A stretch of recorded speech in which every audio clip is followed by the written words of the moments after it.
halo semuanya, kita berjumpa kembali. Semoga di masa pandemi COVID ini kita semua tetap sehat-sehat selalu. Nah, sudah bersama saya, senior saya, Bapak Guntur, Kopensilius Guntur ya. Oke. Nah, bersama beliau saya akan coba bertanya seputar tentang perubahan sosial yang terjadi. Karena kita melihat kondisi sekarang ini, apalagi kondisi kekinian yang terjadi, kita tahu sudah 5 bulan hampir kita dengan COVID yang terjadi di lingkungan kita. Nah, kita akan coba menganalisa hal tersebut bersama senior saya yaitu Pak Guntur. Gitu.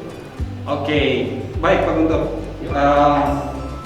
Mungkin yang pertama bisa disampaikan apa yang akan menjadi indikator atau tujuan pembelajaran kita yang akan kita bahas pada kesempatan kali ini. Oke, terima kasih Pak Fikra. Hari ini kita akan membedah situasi masyarakat kita saat ini yang perubahannya sangat-sangat luar biasa sekali dalam perspektif sosiologi. Khususnya kita akan menggunakan cermin perubahan sosial ya yang terjadi di masyarakat kita sekarang ini akibat COVID-19 ini. Nah, untuk perjumpaan kali ini kita cuma fokus pada melihat nanti seperti apa sifat-sifat perubahan itu yang sekarang ini ya. Kemudian yang kedua, kita akan melihat lagi perubahan yang terjadi di tengah-tengah masyarakat itu bentuknya seperti apa ya. Kemudian yang berikutnya kita akan mencoba untuk menelisik lebih dalam tentang penyebab perubahan itu. Saya kira 2 atau 3 tema-tema itu yang mencoba kita gali. Terima kasih. Ya, berarti kurang lebih 2 indikator pembelajaran, tujuan pembelajaran yang kita bahas mengenai bentuk-bentuk perubahan sosial itu dan seputar karakteristik dari perubahan sosial tersebut. Oke, kita langsung saja Pak. Ya. Melihat kondisi perubahan yang sekarang terjadi, kondisi kekinian tentunya sangat kompleks, terjadi berbagai macam bentuk perubahan sosial cepat, perubahan sosial lambat itu terjadi di kehidupan kita. Nah, yang mau saya tanyakan, bentuk-bentuk perubahan sosial ini seperti apa atau gimana macam-macamnya itu Pak? Mungkin bisa dipaparkan kepada teman-teman. Terima kasih Pak Fikra. Di pertemuan kami sebelumnya itu kita sudah ngomong tentang kacamata teori-teori untuk membedah persoalan-persoalan sosial, khususnya perubahan sosial di tengah-tengah masyarakat. Jadi ada 2 teori besar itu, ada yang grand teori itu, ada teori klasik, kemudian ada teori modern. Tetapi hari ini kita lebih fokus ke membedah bentuk-bentuk perubahan sosial yang sekarang ini yang kita alami. Nah, Pak Fikra, yang perlu dipahami begini, perubahan sosial itu ada 2 sifatnya Pak Fikra. Ada yang membawa pengaruh yang bagus atau yang membuat masyarakat itu maju, dan itu diberi gelar progres. Jadi yang membawa pengaruh-pengaruh positif, pengaruh kebaikan dan seterusnya apa segala macam itu progres. Ya. Kemudian yang kedua, ada yang juga membawa pengaruh yang regres. Yang progres itu dia selalu memberikan perubahan yang bermanfaat bagi kita. Contoh misalnya di COVID ini semacam dia dua mata pedang ya Pak.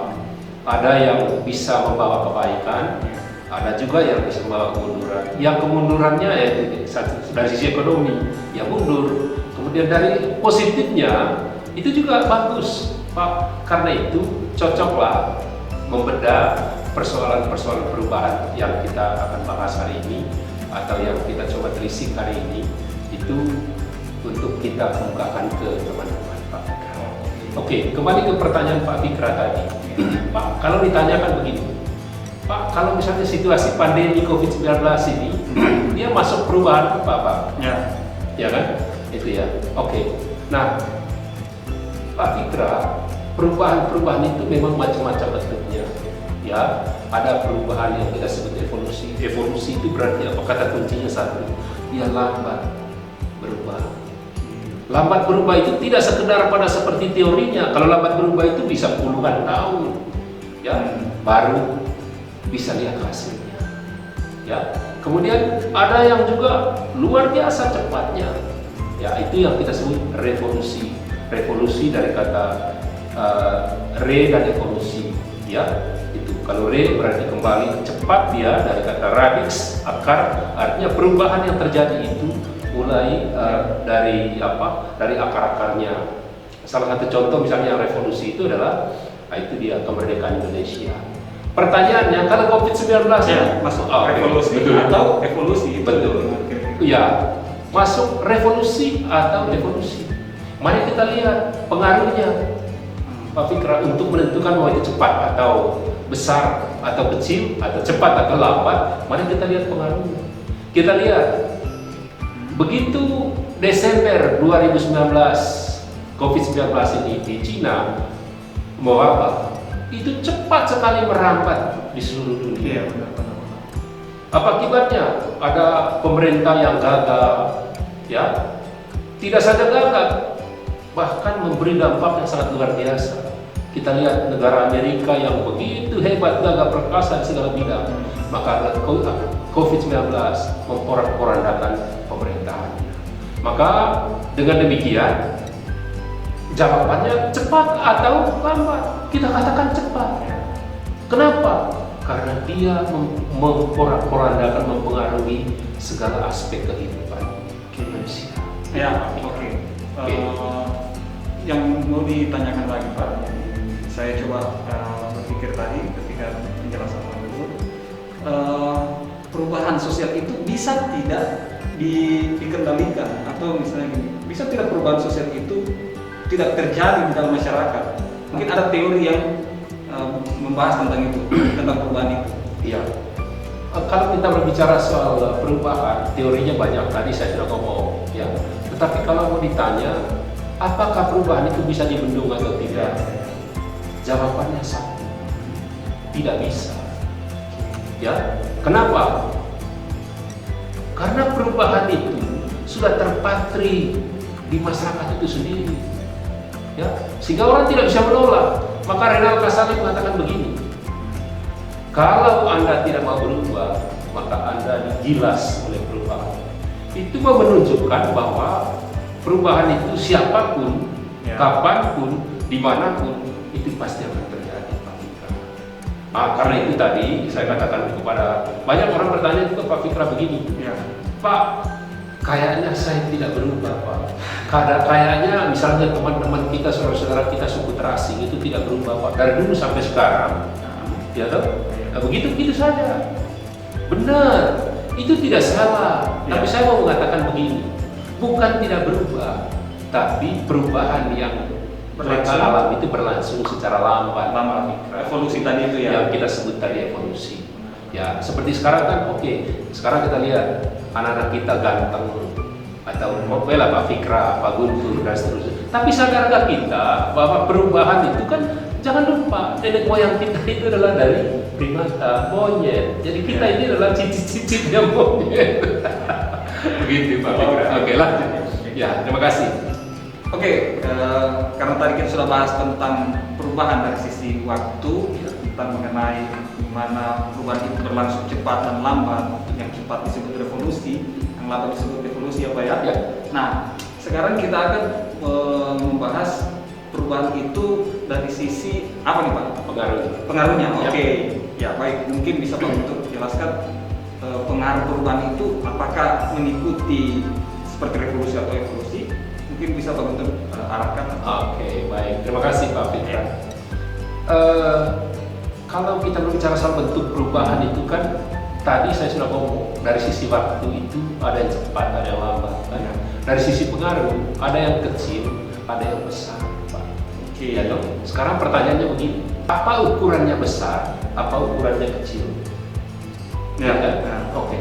Ukuran besar itu apabila seluruh elemen masyarakat itu atau seluruh struktur sosial dari masyarakat itu mengalami perubahan yang signifikan akibat perubahan itu, Pak. Contoh, Ya. COVID-19 itu masuk perubahan besar, perubahan kecil. Kalau kita lihat tampaknya ya Betul, besar. betul. Betul Pak. Kalau dilihat dari dampaknya itu adalah perubahan besar sekali. Kenapa? Karena kemudian coba lihat kembali lagi dari sisi ekonomi saja, anggaran pemerintah yang tadinya tidak pernah dipikirkan untuk masuk ke ranah itu, akhirnya semua larinya ke sana. Satu Pak. Yang kedua, soal kesehatan, ya. Sekarang kita sudah punya juru bicara apa itu ya tentang COVID-19 yang notabene sebelumnya orang tidak pernah terpikirkan. Kemudian yang kedua, sampai itu dibentuk ke daerah-daerah, sampai kemudian ke tingkat dunia juga ada persoalan bersama kita, yaitu bagaimana kita berperang melawan apa yang kita sebut COVID-19. Oleh karena pengaruhnya merasuk ke seluruh negara-negara yang ada di dunia, berarti sebetulnya ini kita sebut bukan lagi pengaruh besar Pak Fikran, tapi ya perubahan yang sangat luar biasa atau ya disebut ordinary change Pak Fikran. Jadi ini disebut ordinary change. Sampai-sampai kan sekarang ada konsep dibilang bahwa new normal itu. Betul. New normal ke depan. Betul Pak. Ya, dari sekarang dari disebut big change tadi itu melahirkan istilah-istilah baru kan Pak, itu istilah untuk menyatakan bahwa luar biasa pengaruhnya, itu kita sebut tadi new normal Pak. Ya, kemudian berikutnya ada juga perubahan yang kecil-kecil Pak Fikra. Ya, contohnya itu seperti apa Pak kalau perubahan? Ya, kalau perubahan yang kecil-kecil itu Pak, ya contoh misalnya ya kalau kita lihat anak muda yang model rambutnya, model pakaiannya, gaya bicaranya dan seterusnya. Pertanyaannya kan apa ukurannya, kenapa kecil? Apa indikatornya gitu? Betul, apa indikatornya sampai dikatakan bahwa itu kecil? Karena pengaruhnya hanya di kalangan tertentu saja. Oh, misalnya kalau misalnya kayak rambut. Betul, rambut anak muda saja. Sampai mempengaruhi struktur masyarakat secara umum. Ya. Gitu. Coba kita lihat Pak, kembali lagi ke perubahan yang besar tadi. Sampai kemudian ada undang-undang Pak. Undang-undang dilahirkan di sebuah negara, di Republik kita itu ada yang kita sebut undang-undang yang baru dikeluarkan oleh Pak Jokowi. Mungkin nanti di kesempatan lain kita akan putarkan soal pembahasannya. Oke. Baik Pak Fikra. Lalu Pak Fikra terkait dengan perubahan yang besar di tadi, jangan lupa juga bentuk lain perubahan itu adalah ada perubahan yang dikehendaki dan yang tidak dikehendaki Pak. Sekarang pertanyaannya begini. Biasanya sih menurut saya perubahan itu biasanya orangnya pada umumnya tidak menghendaki karena biasa kita sudah nyaman dengan ya bahasanya ya zona nyaman gitu. Betul. Jadi ketika ada perubahan sosial kita kayak culture shock dalam bahasa ini kan. Jadi bukan kaget ketika terjadi perubahan gitu. Ya. Biasanya sih kalau setahu saya itu perubahan itu yang pada umumnya itu tidak dikehendaki atau gimana sih? Ya, baik. Sekali lagi, saya tertarik soal COVID Pak Fikra. Kalau dari sisi ini, dari sisi pertanyaannya apakah dikehendaki atau tidak, ya sudah jelas bahwa COVID-19 itu perubahan yang tidak dikehendaki Pak. Ya. Tapi ada teori konspirasi nih Pak. Betul. Mengatakan bahwa COVID ini sebenarnya dikendalikan itu gimana sih kalau Pak Guru memandang itu? Ya, begini. Kalau teori konspirasi kan menghidupkan ide-ide siapa saja yang bisa ngomong berdasarkan sisi pandangnya dia. Contoh misalnya, kalau sisi pandang saya mengatakan bahwa ya bisa jadi bahwa itu adalah ciptaan dari negara tertentu untuk itu bebas. Pertanyaannya adalah apakah sumbernya valid dan seterusnya segala macam. Ya, kalau sumbernya tidak valid maka kita tetap pada konsep analisis sosiologis tadi. Ya, bahwa ada perubahan yang dikehendaki. Kalau perubahan yang dikehendaki itu kan ya contoh misalnya di Republik kita pemerintah merencanakan pembangunan jalan tol, pembangunan kereta api. Yang tidak direncanakan inilah salah satunya COVID-19 ini Pak. Tidak direncanakan sama sekali Pak. Gitu kan? Ya, kemudian baru kasus bencana alam kemarin Masamba. Itu semua kan perubahan yang tidak direncanakan, ya. Tetapi akibat-akibat sosialnya itu nampak di tengah masyarakat, gitu Pak. Ya, kemudian tadi perubahan struktural, ya, perubahan yang dikehendaki, perubahan struktural dan perubahan proses Pak. Kalau perubahan struktural itu kan berarti apa? Undang-undang itu diciptakan untuk menghasilkan perubahan yang terstruktur di dalam masyarakat. Ya. Contoh misalnya salah satunya adalah undang-undang. Ya, kemudian yang kedua ada perubahan proses. Kalau perubahan proses itu contoh kurikulum kita fikir. Ya. Sekarang dengan peraturan Menteri Nomor 4 tahun 2020 ini, itu kan mengharuskan proses belajar itu tidak lagi pada pencapaian kurikulum, Pak Fikar.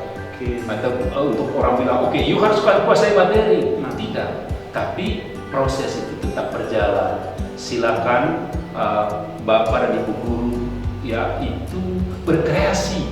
Yang paling penting fokusnya adalah ke siswa. Siswa itu keterampilan hidup bersama dengan orang tuanya. Itu tercapai. Itu yang paling ya, itu Pak. Tadi itu ada perubahan struktural. Kalau tadi struktur itu adalah soal undang-undang yang bisa merubah struktur masyarakat. Kemudian kalau perubahan proses itu adalah bagian kecil dari itu yang juga bisa juga mempengaruhi masyarakat. Contoh tadi seperti di bidang pendidikan, perubahan kurikulum. Di bidang kesehatan, sekarang ada peraturan Menteri Kesehatan tentang kalau keluar rumah harus pakai masker. Kemudian berikut jangan lupa cuci tangan. Dan seterusnya. Oke Pak Fikra, terima kasih. Oke, terima kasih banyak Pak Guntur atas penjelasannya. Ini saya juga menjadi belajar tentang konsekuensi baru pengertian perubahan sosial ini.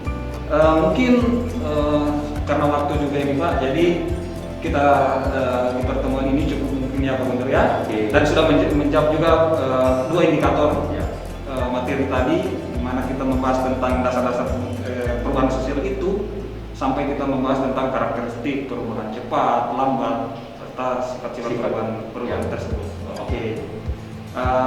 Mungkin cukup sampai di sini teman-teman semuanya. Kita bertemu di pertemuan selanjutnya membahas tentang apa itu Pak Guntur yang akan kita bahas selanjutnya? Iya, ke depan kita akan berbicara tentang perubahan sosial apa terjadi, apa penyebabnya sampai kemudian perubahan itu terjadi, lalu kemudian berikutnya faktor apa saja yang mempercepatnya dan faktor apa saja yang menghambat.